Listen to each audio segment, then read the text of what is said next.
শুভেচ্ছা, শুভ দুপুর, শুভ সময়। সুপ্রিয় দর্শক, আপনাদের সবাইকে সাদর আমন্ত্রণ জানাচ্ছি আজকের ফ্রেশ প্রিমিয়ামটি তারকা কথনের আয়োজনে সরাসরি চ্যানেল স্টুডিও থেকে। এবং বরাবরের মতো আশা করছি সবাই ভালো আছেন, সুস্থ আছেন এবং সবসময় নিরাপদে থাকছেন।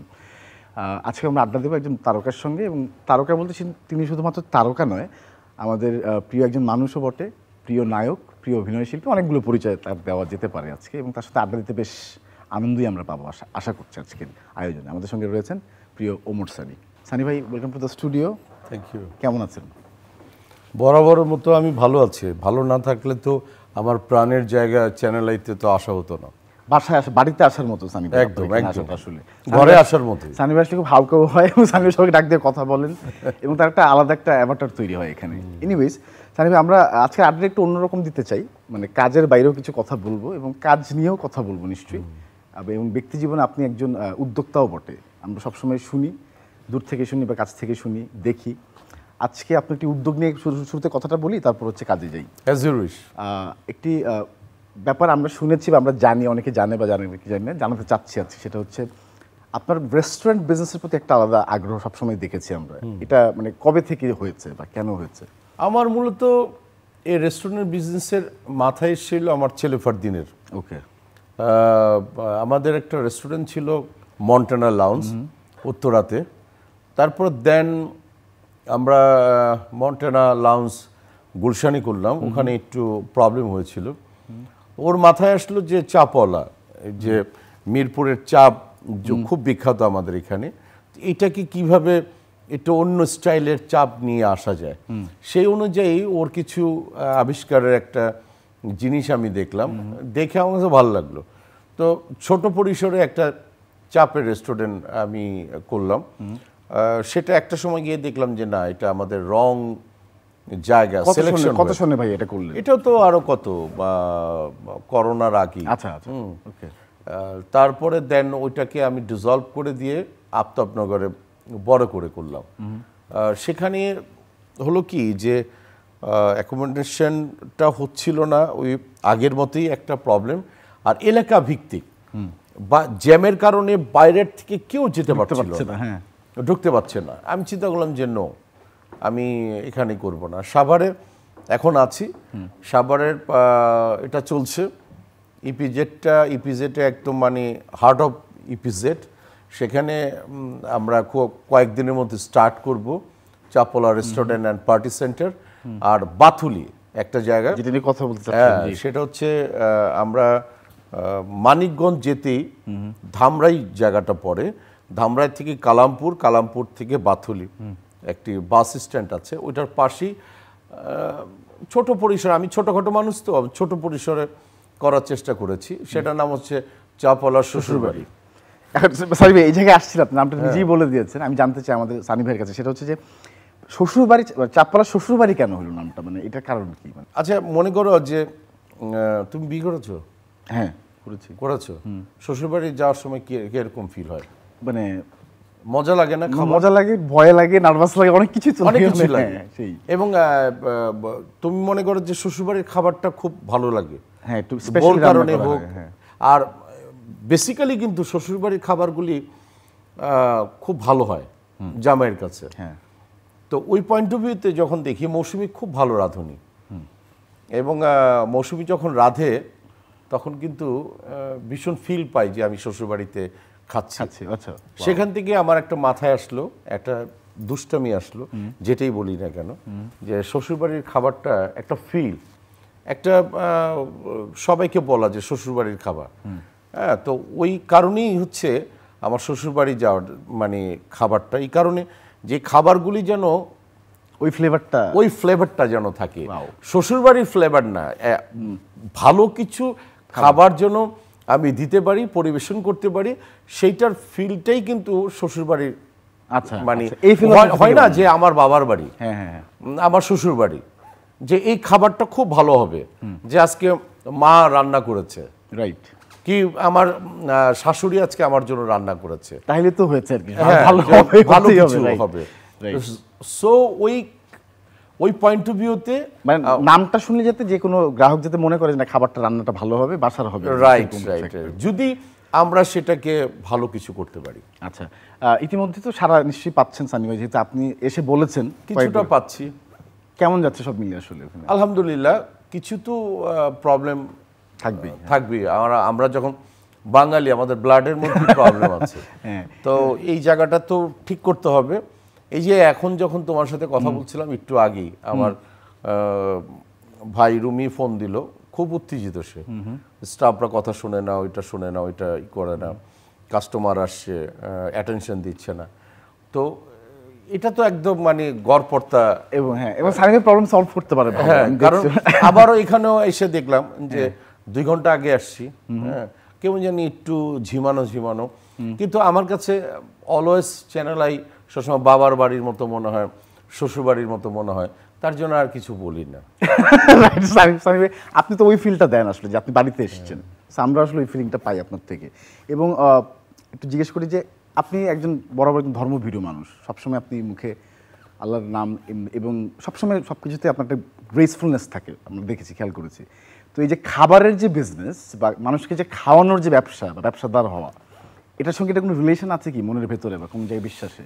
আমাদের নবী করিম সাল্লাল্লাহু আলাইহি সাল্লাম যে কটা খাবারকে মানে বিজনেসকে মানে হয় না কাউন্ট করে, তো 1 2 3 4 5 6 7, আমি ইনশাল্লাহ এটুকু বলতে পারি যে কাপড়ের বিজনেস যেরকম, উনি নিজেও কিন্তু কাপড়ের বিজনেসের সাথে উনি জড়িত ছিলেন। হ্যাঁ, তো খাবার কিন্তু কেউ বানাতে পারে না, খাবার আসে হচ্ছে আল্লাহ সুবহানাহু ওয়া তাআলার কাছ থেকে। রিজিক, সে নির্ধারণ করে দেয় যে তুমি কি খাবা, আমি কি খাবো। ওই যে ক্যামেরার পিছনে যে লোকটি দাঁড়িয়ে আছে, এই লোকটি 10 বছর পরে কি খাবে সেটা কিন্তু রিজিকে লেখা আছে। এই খাদ্যটার বিষয়ে বাংলাদেশে কিন্তু অনেক জায়গায় অনেক কিছু প্রবলেম আছে, কিছু কিছু জায়গায় মানে হারামের জায়গাটায় পর্যন্ত নিয়ে যায় খাবারগুলিকে, বিশেষ করে মাংস, বিশেষ করে মুরগি, গরু, ছাগল, যা কিছু হোক না কেন, ওই জায়গাটা কিন্তু আমি যেরকম একটা জিনিস কিন্তু আমি মনে করি আমার একটা বড় গুণ আছে, সেটা আমি কষ্ট করতে পারি এবং কাউকে কষ্ট দিতে চাই না, কিন্তু কেউ কষ্ট পেয়ে যায়।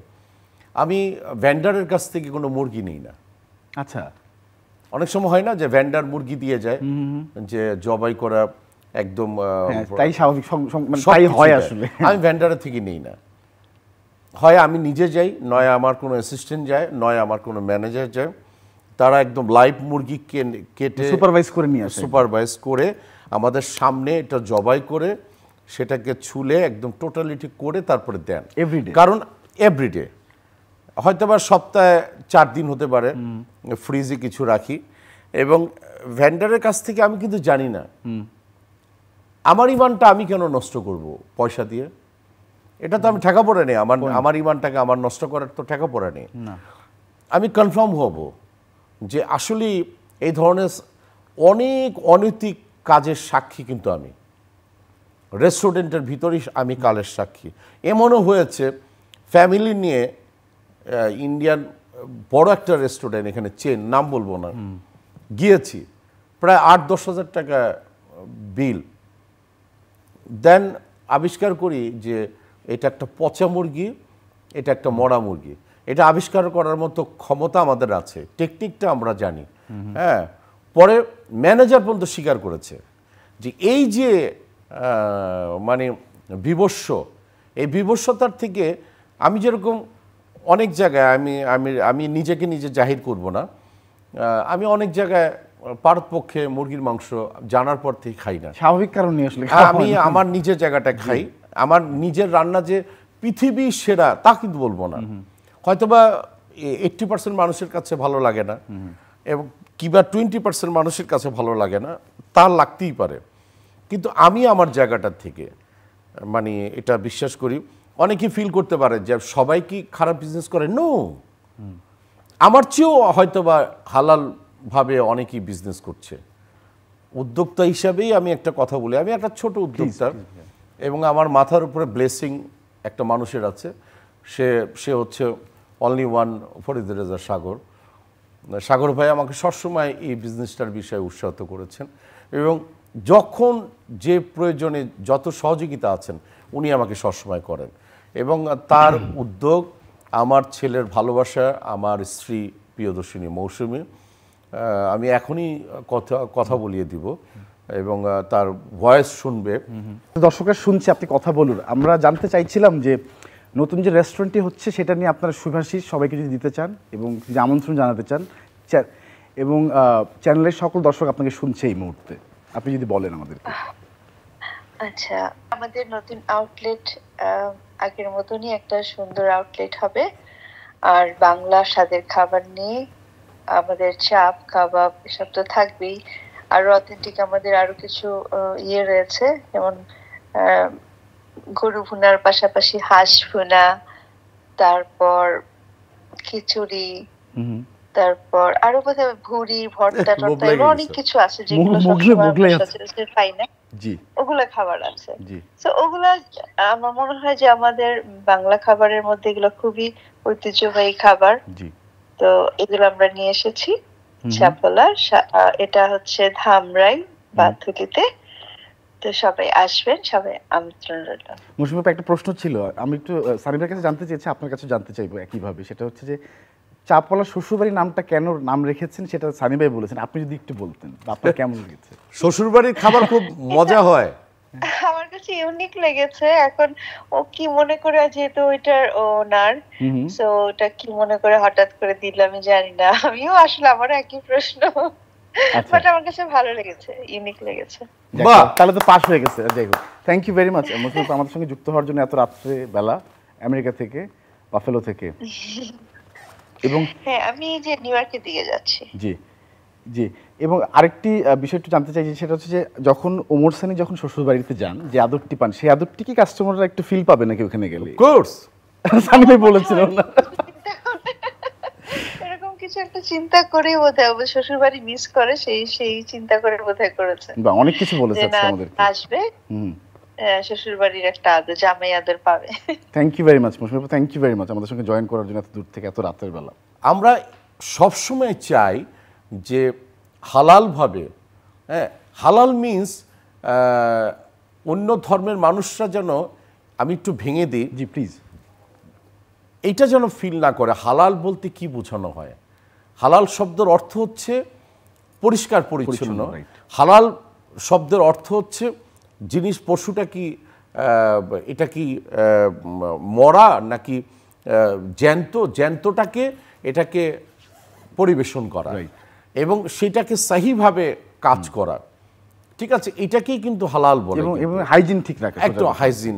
আর একটা জিনিস কিন্তু বলতেই হয় যে রেস্টুরেন্ট বিজনেসগুলি কিছু কিছু মানুষ খারাপের জায়গায় নিয়ে গেছে, অহেতুক মুনাফা লাভ করার জন্য একটা ব্যাডলি জায়গা নিয়ে গেছে। কিন্তু সেই জায়গাটায় আমরা চেষ্টা করি বের হয়ে আসার জন্য, ভালো কিছু খাবারের জন্য।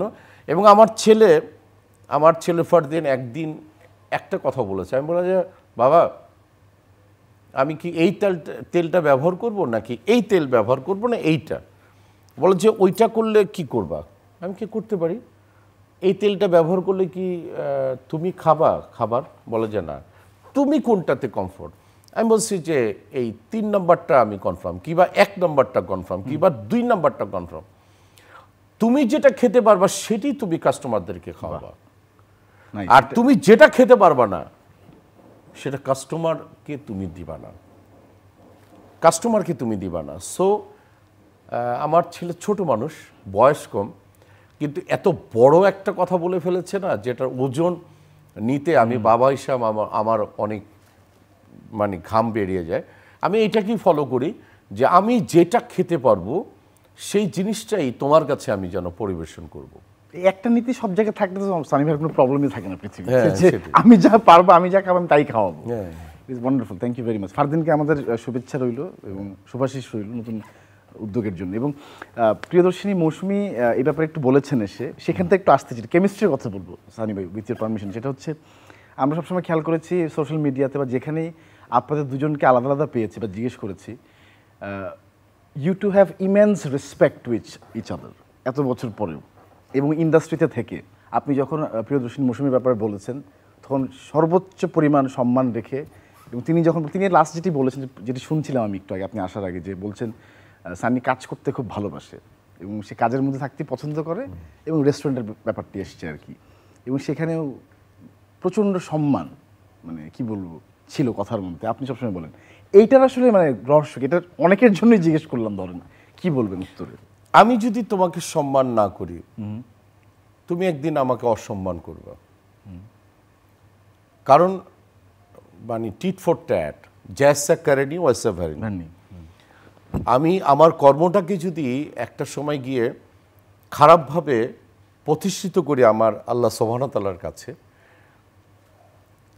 ঠিক ওনার হুকুমে কোনো একটি জায়গায় আমার লজ্জিত হতে হবে। আমি বুঝবো না, হয়তো আমি বুঝবো না আমার লজ্জিতর জায়গা কোনটা। এটাতে আমাকে প্রচণ্ড রকমের ভয় পেতে হবে আল্লাহ সুবহানাহু ওয়া তাআলার এই জায়গাটায়।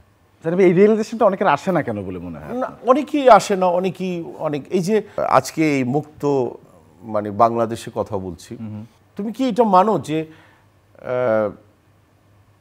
অন্য সেন্সে নিবা না, একটা বিশাল একটা অহংকারের পতন হয়েছে।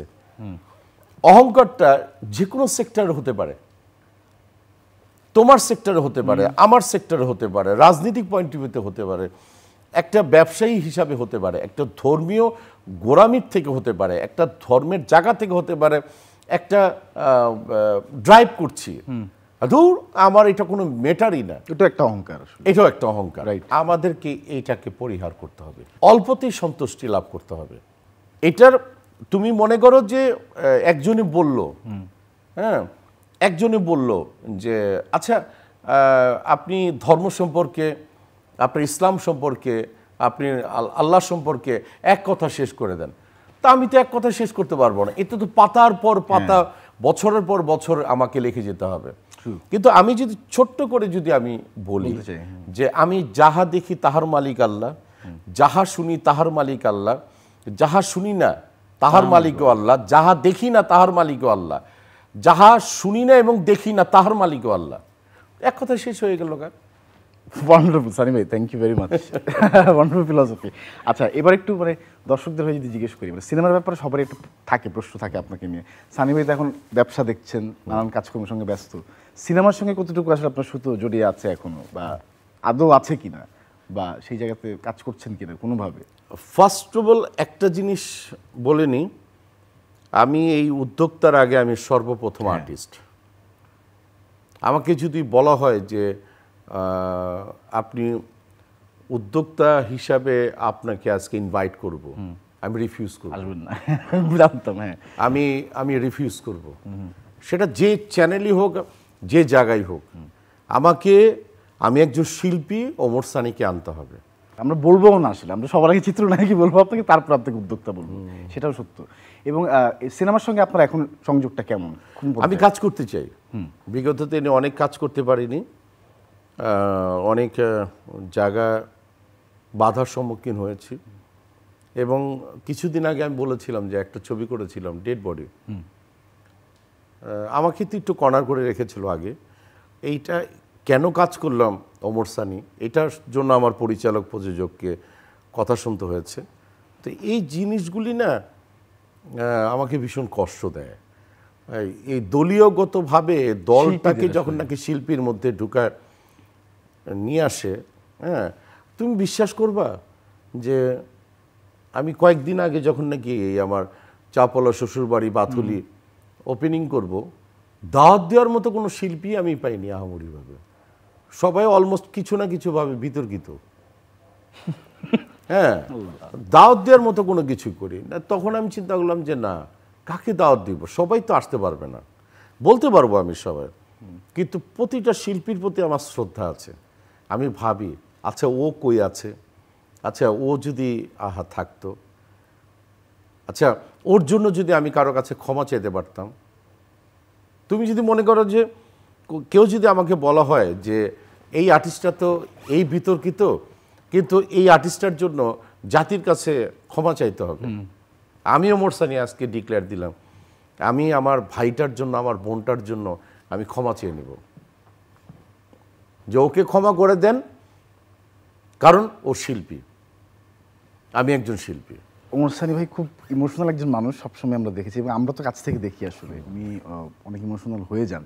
আমরা একটু এই জায়গাটাতে একটু ড্রিফট করতে চাই সানি ভাই। আমাদের যে রেস্টুরেন্টে কথা বলছি আমরা, যেখানে আমরা যাইনি এখনো, চাপলা শ্বশুরবাড়ি, সেটা একটু চিত্র দেখাতে চাই দর্শকদেরকে, কীরকম সেট আপে হয়েছে, কেমন হয়েছে একটু দেখাতে চাই। চলুন প্রিয় দর্শক।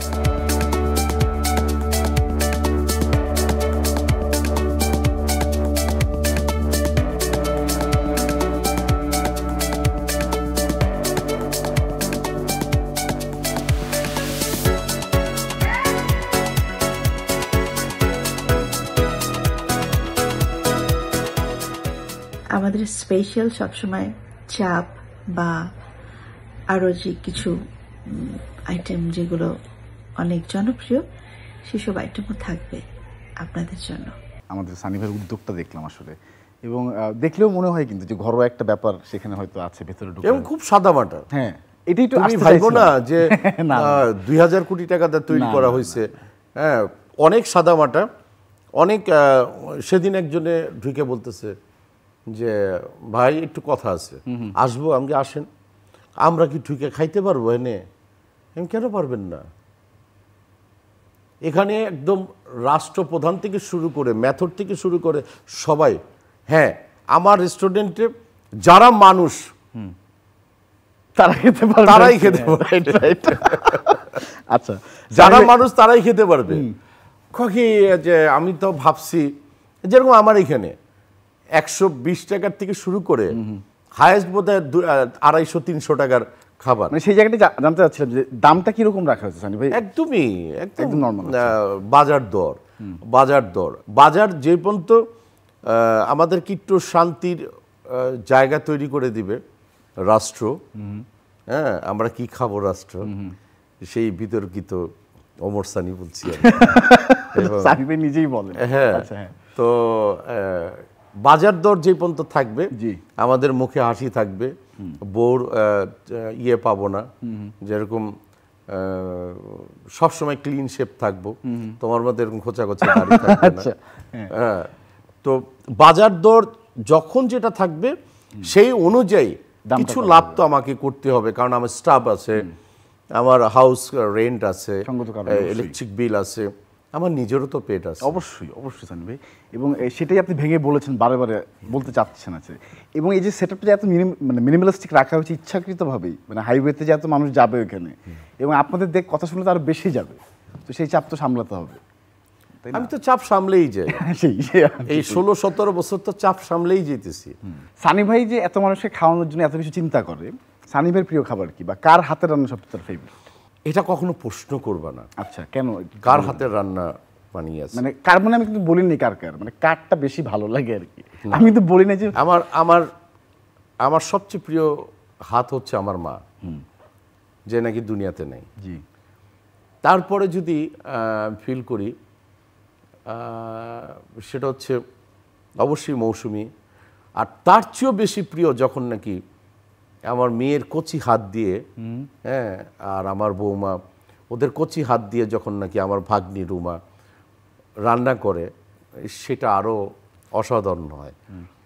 আর মাঝে মধ্যে অনেক কিছু শান্তি অশান্তির মধ্যে থাকার পরে ফিল হয় যে আমার বড় বোনের হাতের রান্না খেয়ে আসি। ওটা একটা আলাদা জায়গায় আছে, এটাও রাইট, এটা অসাধারণ, খুবই সত্যি কথা। আর আমার প্রিয় খাবারের মধ্যে ভাত তো একদম, লেটকা খিচুড়ি বলে যেরকম, যে মাজারের খিচুড়ি, এবং অনেকে খায় না এটা। তারপরে ইলিশ মাছ তো এটা মানে এটা তৃতীয় মহাযুদ্ধের জিনিস, এটা খেয়ে লাভ নেই। আর নুনা ইলিশ খাই আমি, প্রচুর নুনা ইলিশ ভক্ত। আর হচ্ছে শুটকি প্রচুর খাই। আরেকটা ফেভারিট জিনিস হচ্ছে আমার গরুর বট, ভুড়ি। সানি ভাই নিজে রান্না করে কি, মানে মনে হয় রান্না করেন পুরো দোস্তর একবারে? আমি অনেক রান্না করতে পারি, শুধু কাচ্চি বিরিয়ানি ছাড়া আমি সব রান্না করতে পারি। ওটা কেন পারলেন না বলে মনে হয়? ওটা ট্রাই করিনি, চেষ্টাই করিনি, একটা ডিস্টার্ব মনে হয় আমার। কেন সানি ভাই, ওটা কেন ডিস্টার্ব? হ্যাঁ, এই কারণে কাচ্চি বিরিয়ানি খাইলে আমার কেমন যেন শারীরিক প্রবলেম হয়, মানে গরম লাগে, এটা বন্ধ হয়ে যায়, ওইটা বন্ধ হয়ে যায়, প্রেশার হাই হয়ে যায়। মোগলাই খাবার তো আসলে এই জন্য। হ্যাঁ, মুখরোচক খাবার তো, আবার মাঝে মধ্যে খাইও, খাই না যে তা না। আচ্ছা আচ্ছা উড্র করলাম। না অসুবিধা নেই সানি ভাই। আর এমনি বাড়িতে তো রান্না হয় মানে? বাড়িতে আমি সব রান্না করতে পারি। আচ্ছা মনে করো তোমার আপা যদি রাগ করে চলে যায়, তখন ভাগনা ভাগ্নি সবারই নিয়ে যদি চলে যায়, আমি একা কি করব? নিজে রান্না করতে হবে। আমি নিজেই রান্না করবো। দূর ইয়েস। এমনি বাড়িতে রাঁধুনি তো আছে নিশ্চয়ই, রাঁধুনি রান্না করে খাওয়ান তো নিশ্চয়ই, নাকি আপনারাই রান্না করেন নিজেরা? আমরা নিজেরা করি, নিজেরাই প্রায় অলমোস্ট 90% রান্না করি। তুমি ভাইবো না আমাদের আদ্রালি আছে 20টা, বাবুর্চি আছে 50টা। না কিন্তু আমার ভাবতে ভালো লাগে যে মৌসুমী আপু রান্না করতেছে, আপনি হয়তো মশলা ও অনেক অসাধারণ রান্না করে, অসাধারণ রান্না করে। এটা ইয়ে করতে হবে। আর সবচেয়ে ভালো আরেকজন আমাদের বাড়িতে অতিথি আসছে, চাইনিজ আর হলো ল্যাটিন ফুডের জন্য, আয়শা। আচ্ছা ইটস ফ্যাবুলাস। আর আমার মেয়ে, আমি তা মানে আমার ঘরের হলো কি বলে পররাষ্ট্রমন্ত্রী ফাইজা, সে কি যেন করে, আমাকে বলতেছে তুমি এটা খাচ্ছ কিন্তু ওই ফুডটা আমি খুব একটা পছন্দ না। আমি বলতেছি ইয়েস সুপার, মানে ফ্যাবুলাস। আমার কিছুক্ষণ পরে ডাকছে, এদিকে আসো, তোমার অ্যাক্টিং না আমি বুঝি, শোনো তোমার অ্যাক্টিং না আমি বুঝি, কোথায় যাচ্ছ তুমি? আমি কি বাইরে যাচ্ছি। এসব অ্যাক্টিং না আমি বুঝি আব্বু, আমি বুঝি। এটা কি নিজে নিজেই শিখেছো? কাউকে তো শেখাতে হয়নি নিশ্চয়ই, নিজেই বলে। করতে পারে। আর অনেক জ্ঞানী তো আমার মেয়ে। আমার মেয়ের কাছ থেকে আমি বসি, তখন আমার পিচ্ছি একটা বাচ্চা ছেলে মনে হয় আমার কাছে। আর ভালো লাগে বাচ্চার শ্বাস মানে থাকতে বাচ্চাদের কাছে। রাইট। চোখ বন্ধ করে বলি ফ্যামিলি, একটা মানুষ ফ্যামিলি ছাড়া কখনোই বাঁচতে পারে না। এবং পরিবারের কথা যেহেতু বলছি, যেহেতু বাড়িতে রয়েছেন এই মুহূর্তে, এবং চ্যানেল আই তো 25 বছর শেষ করে 26-এ পদার্পণ করছে, এবং সেইখানে আসলে আপনার অনুভূতিটাও নিব আজকে, কেমন লাগছে এই যে বাড়িতে বসছেন 25 বছর যে পার করে ফেললো? অসাধারণ একটি জার্নি। এবং চ্যানেল আইকে নিয়ে কিন্তু কোনো স্ক্যান্ডেল নেই, এবং পার্সোনালিটির জায়গায় অসাধারণ। এবং চ্যানেল আই পরিবারে যখন আসি, প্রতিটা স্টাফ এত মার্জিত থাকার চেষ্টা করে, এবং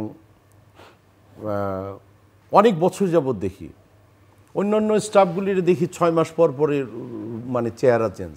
এখানে কিন্তু তা না, এখানে কিন্তু এক একজনের বয়স 12 বছর, 15 বছর, 20 বছর হয়ে গেছে। আবার কিছু কিছু প্রায় অলমোস্ট 60% কিন্তু স্টাফ আছে যারা নাকি 26 বছরে পাড়া শুরু থেকে ছিলেন। জি ঠিক আছে। তো এটা কিন্তু অনেক বড় ব্যাপার একটা চ্যানেলের জন্য, একটা বিজনেসের জন্য, একটা ইয়ের জন্য। জি মানে একটা উদাহরণ দেই, আমাদের পার্শ্ববর্তী দেশ সালমান খানের বাবা সেলিম খান, উনি আমাদের আঙ্কেল, যদিও তার সাথে দেখা হয়নি কোনোদিন। উনি বলেছিলেন যে একটি ফ্যামিলিকে জাজ করতে গেলে তার কর্মচারী দিয়ে, তার দীর্ঘদিনের কর্মচারীকে দিয়ে জাজ করতে হবে। তো সো এই জায়গাটা দিয়ে চ্যানেল আই পরিবার যারা মালিক পর্ষদ যারা আছেন তারা অসাধারণ, অসাধারণ। আমি এটা বোঝানো যাবে না সানি ভাই। এবং ইউ আর অলসো লাভড, আমাদের দ্বারা আপনি অনেক ভালোবাসা পেয়েছেন, সামনে আরও পাবেন। আমরা ভালোবাসি আপনাকে। দুঃখ পাই, এবং অনেক দুঃখ দিচ্ছে। এবং দুঃখ তো আমরাই দিব সানি ভাই, আমরা যেহেতু ঘরের মানুষ, আপনি তো বললেন। এবং এই ঘরের প্রতি আপনার প্রত্যাশা আছে কিনা, যে 25 বছর পার করে 26-এ যাচ্ছে, আপনার কি প্রত্যাশা? আরও স্ট্রেট ফরওয়ার্ড হতে হবে সংবাদে, এবং জ্বালাময়ী হইতে হবে। এক পেশে কখনই থাকা আমি চাইব না। সত্যকে সত্য, মিথ্যেকে মিথ্যে, সাদাকে সাদা, কালোকে কালো, এটা অবশ্যই চাই। এবং অনুষ্ঠানগুলি আরও জমকালো চাই, এবং অনেক যেন মনে হয় যে চ্যানেলে আজকে আমি দেখব এই অনুষ্ঠানটা, এইটার ঘাটতি আছে, যে এই জায়গাটা, এবং বিনোদনের জায়গাটা অনেক বড় জায়গায় তৈরি করতে হবে আরও, যে না একটা স্টোরি বেস মানে অনুষ্ঠান, এরকম একটা বিনোদন আমার মনে হয় যে প্যাকেজ করা উচিত, যেটার জন্য মা বোনরা, গ্রামের মানুষরা সবাই মিলে দেখে। অনেকেই কেউ যেন না বলে যে না এটা আমার জন্য না, এটা আমার জন্য না। এইটা চ্যানেলের কাছে অবশ্যই চাই। আর চ্যানেলকে যেভাবে সাগর ভাই নিয়ে যাচ্ছে এবং অন্য অন্য যারা যারা নিয়ে যাচ্ছে তারা ভালো কিছু করছে, কিন্তু আমার মনে হয় যে আরও দৃষ্টি যদি ভালো করে দেয়, বিনোদনের জায়গাটা আরও ভালো হওয়া উচিত। কারণ একটা জিনিস মনে করে রাখতে হবে, গ্রামের মানুষরা এখনও সন্ধ্যার পরে ওই খবর দেখতে চায় না, স্পোর্টস কিছুটা দেখতে চায়, বিনোদন দেখতে চায়। জি thank you very much Sunny ভাই, আপনি আজকে অনেক গল্প করলেন, আমাদের সঙ্গে অনেক কথা বললেন, আবেগ দিয়ে বললেন এবং নিজের মতো করে বললেন। প্রিয় দর্শক, আপনারা নিশ্চয়ই আমাদের সঙ্গে অনেক এনজয় করেছেন আজকের এই কনভারসেশন। সবাই ভালো থাকবেন। আজকে সানি ভাইয়ের কাছ থেকে বিদায় নিচ্ছি আমরা, আগামী পর্বে দেখা হবে। শুভেচ্ছা রইল সবার।